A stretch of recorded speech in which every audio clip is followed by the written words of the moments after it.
Hi guys, my name is Peyton. Welcome back to my channel, or welcome to my channel if this is your first time here.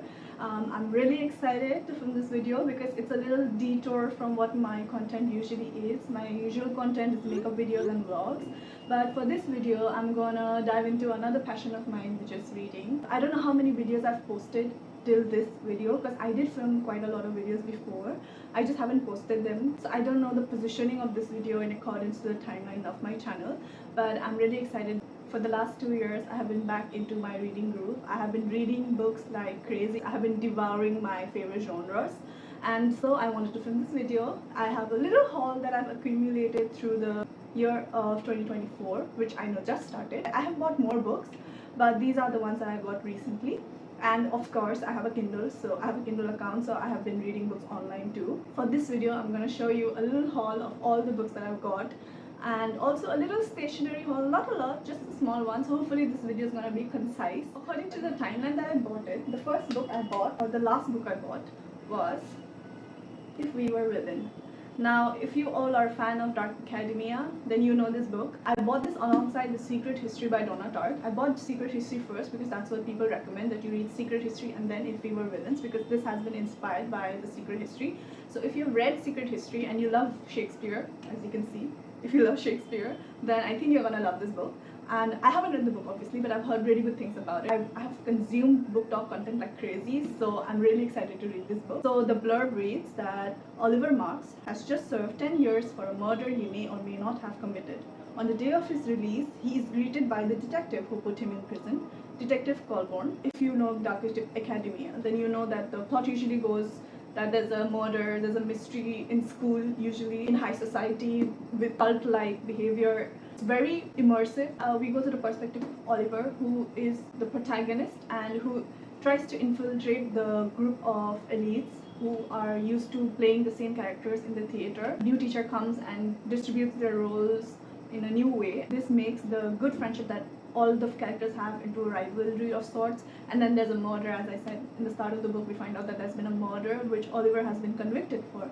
But from the blurb we can see that we don't have the whole story, and the whole story is about what happened, that he's confessing to the detective since he's anyways going to be released after serving his prison time. So I'm really excited to read what actually happened, the psychology of people who believe they are blameless when they kind of know who the murderer is, and they're hiding the fact that they know a murderer, and that the fact that the murderer is out free for 10 years while Oliver is in prison. I don't know if he actually committed the murder or why he ended up in jail, but I'm really excited to read this book.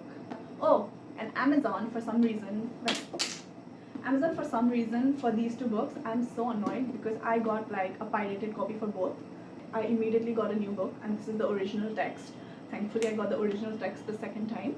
But for this one, I'll let you know in a while what happened. The next book I got is, I think it's this one. Back to back Amazon failed me. I got Aristotle and Dante Discover the Secrets of the Universe. It's a really long title. It's by Benjamin Alire, Sáenz. I'm so sorry. We have the book about two characters, Aristotle and Dante, who are two young boys who are 15-year-old, and they meet for the first time and form a friendship which later turns into a deeper friendship. As you can see, I've already read the book, like I've already tabbed it, and I really enjoyed this book. I finished this book really quickly. The chapters are not that long. The writing is like this, so it's really easy to finish chapters very quickly. In the blurb, it says that Dante can swim, Ari can't. Dante is articulate and self-assured. Ari has a hard time with words and suffers from self-doubt. Dante gets lost in poetry and art. Ari gets lost in thought of his older brother who is in prison. Dante is fair-skinned. Ari's features are much darker. It seems that a boy like Dante, with his open and unique perspective on life, would be the last person to break down the walls that Ari has built around himself. It's a beautiful story about how Ari, who's our main character, he goes through life in a very introspective way. He's very young, so I think you can relate to him and his thought process of being so immersed in himself that he can't register the surroundings of what's going on. He has a hard time getting into friend groups, he has a hard time opening up to people, and there's a reason why he has all these issues. These two characters who grow really close to each other because they understand each other, they respect each other, and the whole book is literally just poetry for the other person. Like, they both respect and love each other so much. It's like a pure friendship. There's nothing dirty about it. And when you think about teenage boys, you just think about how perverted their speeches can be. Ari also says in the book, in the instances where he overhears these lifeguards who are older than him talking about girls and how they see girls as trees with leaves. They want to climb the tree and pluck out all the leaves, and it's just like disgusting the way they talk. And Ari really hates stuff like that, and he never expects Dante to speak like that to him about girls. It's about family bond, it's about culture, identity, it's about how each of them responds to their identity as Mexican Americans.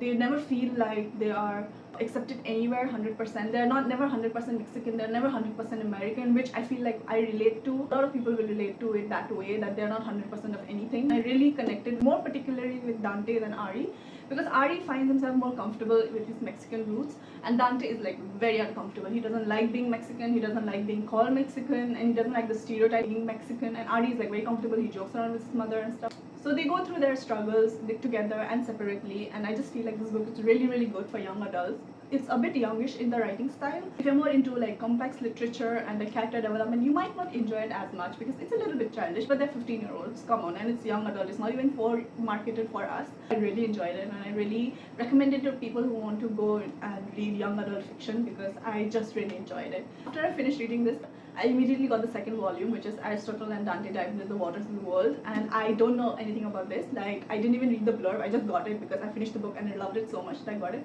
At first I got scared because look at the size difference. Look at the size difference of the books. I was like, oh no, did I get a pirated one again? Because this one turned out to be a pirated copy, which is really annoying. It has this on it, which I think is an ad for the website they pirated from. I only realized that it was a pirated copy after I finished the book, and I had already annotated and highlighted and stuff. The second book is Aristotle and Dante Dive Into the Waters of the World. If you have not read the first book, this is a spoiler. So if you don't want to get spoiled, move on to whatever timestamp I have here. In the last chapter of the book, we see how Aristotle and Dante, they end up together. They confess their love for each other in a very romantic way, and we just see Ari settle into this acceptance that he really loves Dante. Ari and Dante, they confess to each other, they fall in love, and this book starts that way. The blurb says, Ari spent his life hiding who he really is, staying silent and invisible, but something in him cracked open when he fell in love with Dante last summer, and he can't go back. Together, the boys are determined to make themselves seen and heard in a world that challenges their very existence. But when Ari is faced with a shocking loss, he'll have to fight like never before to create a life that is truthfully and joyfully his own, which sounds beautiful. I recommend all of you to go ahead and buy this, and I'll let you know how I feel about this one. The next book I got, In Memoriam by Winn. Now this book I have been searching for so long. When I was watching some non-spoiler reviews by Jack Edwards, I immediately wanted this book so badly. But the first time Amazon lost my book, just so annoying because I paid for like the shipping, but still they lost it, and I was so angry. But thankfully I called the customer service and they gave me my money back along with my shipping. And then a few days later I placed the order again and I got the book. It's a little banged up, and I'm really annoyed with myself because the day I got the book, I spilled some tea on it. I don't know if you can see on the back. I also spilled tea on my Sarah J Maas, A Court of Wings and Fury. I got it and I was so excited to read it, and I just sat down on my desk and I immediately spilled tea on it. It's just so annoying that I keep spilling tea on my books, and I really should stop. So I got this. Hopefully I'll stop spilling tea. In 1914, war feels far away to Henry Gaunt, Sidney Elwood and the rest of their classmates, safely ensconced in their idyllic boarding school in English countryside. At 17, they are too young to enlist, and anyway, Gaunt is too busy fighting his own private battle, an all-consuming infatuation with his best friend, the dreamy, poetic Elwood. Not having a clue, Elwood is in love with him and always has been. When Gaunt's German mother asks him to enlist in the British Army to protect the family from anti-German attacks, Gaunt signs up immediately, relieved to escape his overwhelming feelings for Elwood. The front is horrific, of course, and though Gaunt tries to dissuade Elwood from following him into the battlefield, Elwood soon rushes to join him. Once in the trenches, Elwood and Gaunt find fleeting moments of solace in each other, but their friends are all dying in front of them. At any moment, they could be next. It's gonna be a tragedy. I hope it's not. It's a love story based in the World War. One character is German, the other is English, I suppose, and they're fighting to run away from their lives. I'm really excited to read this book because I've heard really good reviews about it, and I'm really excited to read this. The book is beautiful to look at. It's a hardcover. I got it at a really good price. This time I didn't even pay for shipping. I think the moral of the story is if I pay for shipping, the book gets lost or I get a pirated cover or something like that. so don't pay for shipping. This is the cover. I can't wait to read it. Pages have like newspaper cutouts and stuff like that, so yeah. And I know myself, I know that if I finish this book, I'm gonna just be thinking about this book for the rest of the month, so I think I will read this later. The next book I got was A Study in Drowning by Reid. This is also a hard book and it is a beautiful hardcover. I didn't want the one with the girl in the cover because I have a thing against characters in the book cover, which is ironic considering I like the book cover of this. But you can't really see, okay, you can see the face. I don't know, this is acceptable to me, but any other like figure in the book cover I don't like. So anyway, a lot of the booktubers that I watch, they all recommend this book, so I'm really excited to read it. As far as I know, Effie is the main character of the book. She is an architecture major in her college, which is very prestigious. It's such a time where women are, I think, dissuaded from taking up literature courses, and only the men study literature. She is really in love with this story about fairy tales by this one author who she believes knows about the fairy world, and she is really interested in him. When the author dies, his family puts out a notice that they're having a contest for an architect to fix their manor, and Effie obviously goes in, and she's really excited to learn more about the author and reveal the truth about his identity. And over there she meets a man who is a literature major. I think this is a enemies to lover trope, or rivals to lovers. And the guy's name is Preston. He's a young literature scholar, and he's also studying the author's papers, and he feels like he's a fraud. So they both team up to find out the truth. I think it's gonna be really interesting. It's a little young adult fiction, and it's not that long, so I think I can finish it really quickly. There's also a second book I think that's coming up, or it's already out, I'm not sure. So I'm really excited. And it's a beautiful cover. Like, I have a thing for green covers. I really like green books. I went to College Street a few days ago to meet with one of my friends. We had to go to College Street, get our diploma, and if you know College Street in Kolkata, then you know it's a hub for book lovers. I want to thrift books more than Amazon. I just want to go and thrift book from bookstores. While I was buying some books for studying, I saw this book and I got it. This is All the Light You Cannot See by Anthony Doerr. As you can see, it's a second-hand copy. It's a little yellow around the pages, but it's fine. Like, the print is good. It's an original copy. I really checked really thoroughly, so I know that this is an original one. Like, the binding is good, the print is good. You can see the print inside also is really good, so I know this is an original copy. I'm pretty sure the MRP is around 500-600 for this type of a book. On Amazon, obviously you get it at a discount. I got it for 200 rupees.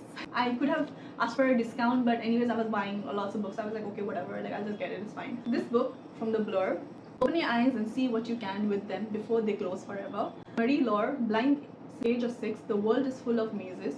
The miniature of a Paris neighborhood made by her father to teach her the way home. The microscopic layers within the invaluable diamond that her father guards in the Museum of National History. The walled city by the sea, where father and daughter take refuge when the Nazis invade Paris. And a future which draws her ever closer to Werner, a German orphan destined to labor in the mines until a broken radio fills his life with possibility and brings him to notice of the Hitler Youth. I think a movie also came out this year about this book. I haven't watched movies in a long time, so don't quote me on that. I don't know anything about movies right now. Each chapter is narrated by the duo, like one after the other. It's about the Nazi German occupation of Paris. I'll let you know how I feel about the book, considering the fact that I don't really read this type of fiction. And the last book, finally, the last book, the one that just came in the mail. Somebody in some corner of the world once said, buying books and reading books are two different hobbies, and I agree with them 100%. Like, I have so many books in my TBR, and I read so many books, but I still never finished the TBR that I have. I was too excited, so I already opened it. And this book is a classic. Just February, I read around 7 classics. I finished A Passage to India a few days ago. I've been in a classic kick. So this is Mark Twain's The Adventure of Huckleberry Finn. Like always in Amazon fashion, there is something all over my book. White speckle all across the book. I don't know what that is, but that's something that you have to deal with Amazon. And I regret the fact that I didn't go to a bookstore to buy this because I didn't even get that much of a discount. But anyways, I already got it. I never read this book. I know the story, I know the summary, I know what happens in the book, but I've never actually read it because I chose Indian literature instead of American literature, so I never really ended up reading the book. Huck escapes from his drunken father, the civilizing widow Douglas, with a runaway slave Jim. He embarks on a series of adventures that draw him to the feuding families and the tricking of the unscrupulous Duke and Dauphin. Beneath the exploits, however, are many serious undercurrents of slavery, adult control, and above all, of Huck's struggle between his instinctive goodness and the corrupt values of society, which threaten his deep, enduring friendship with Jim. It is about two characters, Huck and Jim, and the adventure that they go through. Jim is escaping from slavery. The story is set in Mississippi, and it's about the time where slavery was about to be abolished or already abolished. Jim is escaping from slavery and trying to gain his freedom, and also about Huck, who is gaining his own type of freedom. It parallels how his life and Jim's life is similar in some sorts of way and different in many sorts of way, where Huck is just trying to gain his independent freedom from his situation while Jim is trying to run for his life. In Huck, we see this kindness and this understanding that he never actually ends up giving Jim away. He would have profited from capturing a slave who's trying to run away, but he never ends up doing that. And I feel like it's a beautiful story of friendship and of camaraderie and of just loyalty in a way, and just pure goodness in people that exists even in the toughest times. So yeah, I'm really excited to read this book. I already know the story, so I know there's not gonna be no surprises for me, but I don't know, I just want to read classics. I want to improve my language. One of the first things as a booktube content enthusiast you get into is tabs. I have loads of them. These are the ones that I have currently. I had more which I finished up completely. Go through these really quickly, especially if you're really into a book and you really like quotes, then obviously you're gonna get through it even more quickly. And I use them very liberally. I really enjoy it. I got it from Amazon again. One thing I would not recommend anyone to buy is this. I've seen so many booktubers use this type of highlighters and I wanted to try it. Obviously the brand they use is different because there are many brands which have the same format highlighters. I am so disappointed. This is CY505 and some Chinese words, I don't know. And these suck. These are so bad. They dry out so quickly. I'm not even kidding. I got it a few weeks ago and they're dried already. I didn't even use it that much. It looks like this. It sucks. And you can't even open it to flip the highlighter. It immediately dries up. Color is not that good. For example, you would think that this is a nudish pink and this is a deep pink. They're the same. They're literally the same. When you highlight, it's the same. And I don't know why all the highlighters have turned this way. I'm really careful about closing them and it still ended up like that. And I'm so disappointed. I hope you guys don't buy this. And I can't return them anymore because it's been a long while. If you want to go an extra step further on your annotating goals and you don't want to ruin your books, suggest these. This is from Umi. It's an Amazon brand and 3-pack of transparent sticky notes. Good quality, and when you stick it on the page, it's not that visible. Suppose you like a page, stick it on top, you want to highlight or like you want to underline, you can barely see it. And you can take it out, you can paste it again. It's really good if you guys don't want to ruin your books. And then if you feel like one day you don't want to use these sticky notes anymore, you can just stick it all out and throw it. Before you ask, you can't write with normal gel pen, dot pen, won't be that visible. I use these permanent markers that I got from a Xerox store. I have red, green and black. Use these to write. Why is everything falling? Thank you so much for watching. I hope you enjoyed the video. I hope you enjoy my little haul. I hope you stick around and I will keep you updated on the books that I read. If I end up enjoying it, if I end up recommending it, I hope to make more book talk videos. Like and subscribe and comment below what your favorite books are or recommendations of your books. Or if you have read the books that I already showed you, then let me know what you feel about them. I'm really excited to get into booktube. That's the content that I'm consuming in YouTube and that's the content I want to be making. So I hope you enjoyed this and I hope to see you in my next video. Bye!